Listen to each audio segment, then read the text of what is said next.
திருச்செந்தூர் கோவில்ல முருகரை பார்த்து சுவாமி தரிசனத்துக்காக போய் மிகப்பெரிய அளவுல ஒரு பேசு பொருளாகி ஒட்டுமொத்த சோசியல் மீடியாவை ஆக்கிரமிச்சிருக்காரு விஜய் அவர்கள்.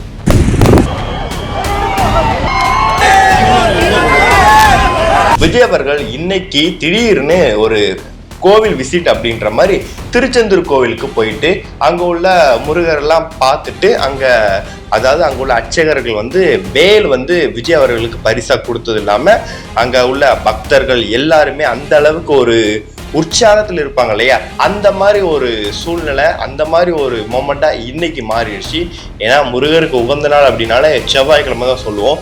ஸோ அந்த செவ்வாய்க்கிழமையில விஜய் அவர்களை போய் பார்த்தது மட்டும் இல்லாம அங்க ஃபுல்லாக கோவில் விசிட் பண்ணிட்டு வெளியே காருக்குள்ளே போனதுக்கப்புறம் அங்கே உள்ள ரசிகர்கள் எல்லாருமே விஜய் அவர்கள்ட்ட நான் ஒரு முறை பாருங்கண்ணா அப்படின்னு சொன்ன போது விஜய் அவர்கள் எந்திரிச்சு இருந்து, அதாவது கார்ல இருந்து அந்த ஒரு கை காட்டினாரு. அந்த ஒரு ஃப்ரேம் பார்த்துட்டு ஃபுல்லாக சோஷியல் மீடியா ஃபுல்லாக அந்த ஒரு எடிட் தான் போட்டுட்டு இருக்காங்க. ஃப்ரேம் பாருங்க ஜி அப்படிங்கிற மாதிரி.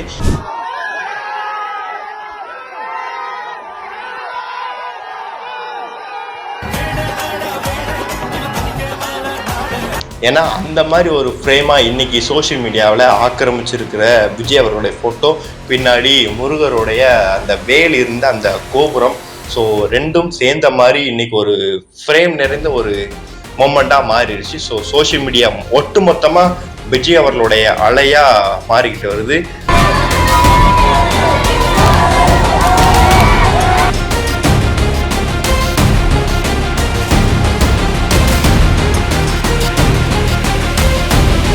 தமிழக சட்டமன்ற தேர்தல் 2026 ஒரு வழியா எலெக்ஷன் எல்லாருமே எதிர்பார்த்த மாதிரி முடிஞ்சிருச்சு. இப்போ மே 4ஆம் தேதி ரிசல்ட்டுக்கு எல்லாருமே வெயிட்டிங்.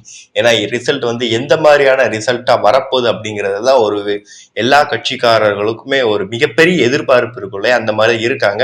ஒருவேளை தொங்கு சட்டசபை அமைஞ்சிருமோ அப்படிங்கிற மாதிரி ஒரு யூகத்துல இருக்காங்க. அது என்ன தொங்கு சட்டசபை அப்படின்னா, பெரும்பான்மையான வாக்குகள் யாருக்குமே கிடைக்கல அப்படின்னா, அதாவது ஒரு பக்கம் டிஎம்கேவும் ஏடிஎம்கேவும் ஈக்குவல் ரேஞ்சில் இருக்காங்க. அதாவது அவங்களுக்கு அந்த 234 தொகுதியில் சீட் ஷேரிங் அவங்களுக்கு ஈக்குவல் பேசிஸ்ல இருக்கு அப்படின்னா, மூணாவதா ஒருத்தர் இருப்பாரு பாத்தீங்களா, அவர் தலைமையில, அதாவது அவர் யாரை டிசைட் பண்றாங்க அப்படின்னா அவங்கதான் இந்த முறை ஆட்சி அமைப்பாங்க அப்படின்ற ஒரு கட்டாயத்துல அந்த மாதிரி ஒரு இக்கட்டான சுச்சுவேஷன் இந்த முறை அமையலாம் அப்படின்ற மாதிரி சில பேர் சொல்றாங்க. ஒருவேளை மே 4 ரிசல்ட்டுக்கு அப்புறம் தான் எந்த மாதிரியான ஒரு மாற்றம் வரப்போகுது அப்படின்றது எல்லாருக்குமே தெரியும். இப்போ பரபரப்பான அந்த தேர்தல் கட்டம் எல்லாம் முடிஞ்சு ஓட் போட்டதுக்கு அப்புறம் அவங்க கட்சி சார்பில் ரிலாக்ஸ் ஆகுறதுக்காக ஒரு பக்கம் டிஎம்கே சார்பில் மு.க. ஸ்டாலின் அவர்கள் கொடைக்கானலுக்கு போயிருக்காங்க. அப்புறம் உதயநிதி ஸ்டாலின் அவர்கள் துபாய்க்கு போயிருக்காங்க. அந்த மாதிரி இப்போ ரீசெண்டா இன்னைக்கு காலையில 5 மணி அளவுல திருச்செந்தூர் கோவில்ல முருகரை பார்த்து சுவாமி தரிசனத்துக்காக போய் மிகப்பெரிய அளவுல ஒரு பேசு பொருளாகி ஒட்டுமொத்த சோசியல் மீடியாவை ஆக்கிரமிச்சிருக்காரு விஜய் அவர்கள். என்ன அப்படின்னா, விஜய் அவர்கள் இன்னைக்கு திடீர்னு ஒரு கோவில் விசிட் அப்படின்ற மாதிரி திருச்செந்தூர் கோவிலுக்கு போயிட்டு அங்க உள்ள முருகர் எல்லாம் பார்த்துட்டு அங்க உள்ள அர்ச்சகர்கள் வேல் விஜய் அவர்களுக்கு பரிசா கொடுத்தது இல்லாம அங்க உள்ள பக்தர்கள் எல்லாருமே அந்த அளவுக்கு ஒரு உற்சாகத்தில் இருப்பாங்க இல்லையா, அந்த மாதிரி ஒரு சூழ்நிலை, அந்த மாதிரி ஒரு மொமெண்டா இன்னைக்கு மாறிடுச்சு. ஏன்னா முருகருக்கு உகந்த நாள் அப்படின்னாலே செவ்வாய்க்கிழமை தான் சொல்லுவோம். ஸோ அந்த செவ்வாய்க்கிழமையில விஜய் அவர்களை போய் பார்த்தது மட்டும் இல்லாம அங்க ஃபுல்லாக கோவில் விசிட் பண்ணிட்டு வெளியே காருக்குள்ளே போனதுக்கப்புறம் அங்கே உள்ள ரசிகர்கள் எல்லாருமே விஜய் அவர்கள்ட்ட நான் ஒரு முறை பாருங்கண்ணா அப்படின்னு சொன்ன போது விஜய் அவர்கள் எந்திரிச்சு இருந்து, அதாவது கார்ல இருந்து அந்த ஒரு கை காட்டினாரு. அந்த ஒரு ஃப்ரேம் பார்த்துட்டு ஃபுல்லாக சோஷியல் மீடியா ஃபுல்லாக அந்த ஒரு எடிட் தான் போட்டுட்டு இருக்காங்க. ஃப்ரேம் பாருங்க ஜி அப்படிங்கிற மாதிரி. ஏன்னா அந்த மாதிரி ஒரு ஃப்ரேமா இன்னைக்கு சோசியல் மீடியாவில் ஆக்கிரமிச்சிருக்கிற விஜய் அவருடைய ஃபோட்டோ, பின்னாடி முருகருடைய அந்த வேல் இருந்த அந்த கோபுரம், ஸோ ரெண்டும் சேர்ந்த மாதிரி இன்னைக்கு ஒரு ஃப்ரேம் நிறைந்த ஒரு மொமெண்டா மாறிடுச்சு. ஸோ சோசியல் மீடியா ஒட்டு மொத்தமா விஜய் அவர்களுடைய அலையா மாறிக்கிட்டு வருது. அது என்னமோ தெரியல, எலெக்ஷனுக்கு முன்னாடியும் சரி எலெக்ஷனுக்கு அப்புறமும் சரி எப்பவுமே விஜய் அவர்களை பத்தின டாபிக் தான் சோசியல் மீடியால டாக் ஆஃப் த டவுனா இருக்கு. எப்ப பார்த்தாலும் ஏதாவது ஒரு நியூஸ் வந்துகிட்டே இருந்து நிறைய பேர் அதை விமர்சனம் பண்றதா ஒரு வேலையா வச்சிருக்காங்க. இன்னொரு பக்கம் அதை எப்படியாவது ட்ரெண்டா கொண்டு போலாம் அப்படின்ற மாதிரி கொண்டு போயிட்டு இருக்காங்க. இப்போ சமீபத்துல அந்த ஓட்டு கண்காணிக்கும் ரூம் இருக்குல்லையே, ஸ்ட்ராங் ரூம் அப்படின்னு சொல்லுவாங்கல்ல, சென்னையில அண்ணா யூனிவர்சிட்டின்ற ஒரு அண்ணா யூனிவர்சிட்டியில அந்த ஸ்ட்ராங் ரூம் இருக்கிற இடத்துல கண்காணிக்கிறதுக்காக ஒரு ஆபீசர்ஸ் போட்டிருப்பாங்க. அங்க உள்ள ஒருத்தர் ஜனநாயகன் படத்தை லேப்டாப்ல பார்த்திருக்காரு. பார்த்தது மட்டும் இல்லாம அந்த பார்த்த வீடியோவை இன்ஸ்டாகிராம்ல ஸ்டோரியா ஸ்டேட்டஸ் ஏதோ ஒன்று போட்டிருக்காரு, சோசியல் மீடியால தெரியுற மாதிரி போட்டிருக்காரு. அங்கதான் சிக்கிட்டாரு அப்படின்னு சொல்லுவாங்கல்ல, அந்த மாதிரி இருந்துச்சு. ஜனநாயக கடமையை செய்யற ஒருத்தர் இப்படி ஜனநாயகன் படத்தை பார்த்ததும் இல்லாம அதை சோசியல் மீடியால போட்டு மாட்டிக்கிட்டாரு சொல்லுவாங்கல்ல, அந்த மாதிரி.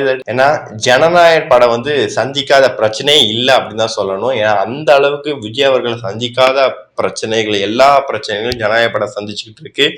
இப்போ அந்த வரிசையில அந்த படத்தை ஒருத்தர் பார்த்துட்டு அதை வீடியோவா சோசியல் மீடியால பதிவிட்டது இல்லாம இப்ப அவரை கைதும் பண்ணிட்டாங்க. அந்த மாதிரி ஒரு நோக்கா போயிட்டு இருக்கு ஜனநாயகன் படத்துடைய விவாதங்கிறது. அப்படி இருக்கிறப்போ தேர்தல் முடிஞ்சிருச்சு, ரிசல்ட் வரப்போகுது, இன்னும் ஜனநாயகன் படத்தை காணுமே அப்படின்ற மாதிரி நிறைய பேர் கேட்டுட்டு இருக்காங்க. ஜனநாயகன் படத்துக்கான அந்த சென்சார் ப்ராசஸ் போய்கிட்டு இருக்கு. ஸோ இன்னும் ஓரிரு நாட்கள்ல அந்த சென்சாருக்கான வேலைகள் முடிஞ்சு ஆஃப்டர் ரிசல்ட்டுக்கு அப்புறம் தான் நாங்க சொல்லுவோம் அப்படிங்கிற மாதிரி அவங்க சைடுல சொல்றாங்க. ஒருவேளை மே 4க்கு அப்புறம் படம் ரிலீஸ் ஆகலாம் அப்படிங்கிற மாதிரி சொல்றாங்க.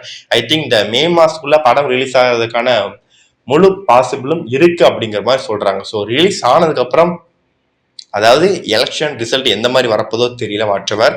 அப்படி இருக்கிறப்போ எலெக்ஷன் ரிசல்ட் எப்படி இருக்குதோ, ஃபேவரா இருக்குதோ இல்லாட்டி அகெயின்ஸ்டா இருக்குதோ, அதாவது விஜய் அவர்களுடைய ரசிகர்களுக்கோ தொண்டர்களுக்கோ ஃபேவரா இருக்குதோ அகெயின்ஸ்டா இருக்குதோ, அப்படி இருக்கிறப்போ இதுக்கப்புறம் படம் ரிலீஸ் ஆனா எந்த மாதிரியான தாக்கத்தை உண்டு பண்ணுன்ற ஒரு பார்வை இருக்கு.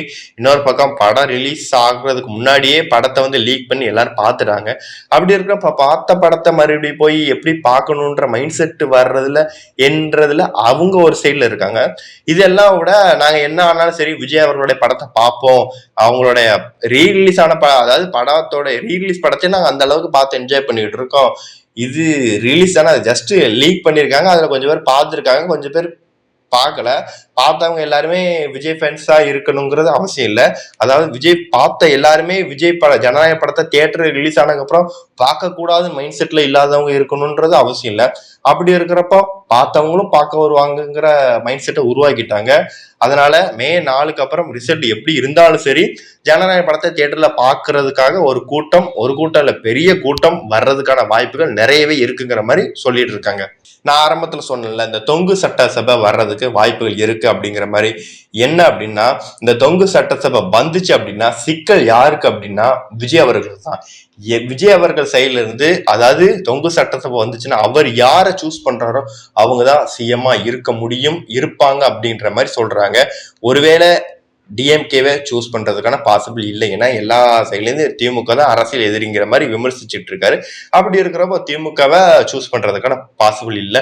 இன்னொரு பக்கம் அதிமுக கூட்டணி, அதாவது பிஜேபியை ஒரு பக்கம் கொள்கை எதிரியா சொன்னாலுமே திமுகவை வரக்கூடாதுன்றதுக்காக அதிமுகவை அவர் சூஸ் பண்ணுவார் அப்படின்ற ஒரு கோணத்திலையும் சொல்ல வேண்டியதா இருக்கு. இன்னொரு பக்கம் மறைமுகமா அதிமுகவை சேர்ந்தவர்கள் டிவிக்கு உள்ள மெம்பர்ஸ்ட்டு பேச்சுவார்த்தை நடத்திட்டு இருக்காங்க. அதாவது மறைமுகமா அதிமுகவை சேர்ந்தவர்கள் தவிக கூட பேச்சுவார்த்தை நடத்திக்கிட்டு இருக்காங்க. என்ன அப்படின்னா, ஆஃப்டர் எலெக்ஷனுக்கு அப்புறம் கூட்டணி உருவாகுங்கிற மாதிரி சொல்றாங்க. என்னன்னா இந்த தொங்கு சட்டசபை தான் காரணம். ஸோ இவங்க கூட்டணிக்கு எதிர்பார்க்கறது என்ன அப்படின்னா, என்னதான் இருந்தாலும் பிஜேபிய கழட்டி விட்டாவது விஜய் அவர்களோட கூட்டணி சேர்ந்து இந்த ஆட்சியை பிடிக்கலாம் அப்படின்ற நோக்கத்துல ஏடிஎம்கே இருக்காங்க.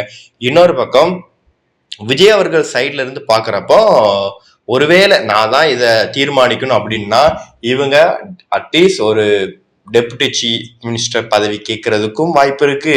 அமைச்சர்கள், அதாவது இவங்க சொல்ற முக்கியமான அமைச்சர்கள் பதவியில இருக்கிறதுல இவங்களுடைய தாவேக்காவை சேர்ந்த முக்கியமான வேட்பாளர்களுக்கு சந்திக்கிறதுலயும் வாய்ப்பு இருக்கு.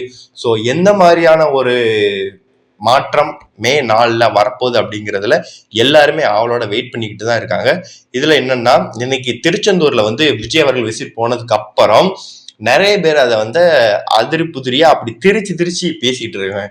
என்ன அப்படின்னா, ஏற்கனவே எலெக்ஷனுக்கு முன்னாடி விஜய் அவர்கள் வந்து ஒரு சர்ச்சில் போயிட்டு முழங்கால் போட்டுட்டு பிரார்த்தனை பண்ணதை வந்து நிறைய பேர் வந்து பயங்கரமா விமர்சனம் பண்ணிக்கிட்டு வந்துகிட்டு இருந்தாங்க. இவர் வந்து சிறுபான்மையினர் ஓட்டை கவர்றதுக்காக தான் இப்படி பண்றாரு அப்படின்ற மாதிரி சொல்லிக்கிட்டு இருந்தாங்க.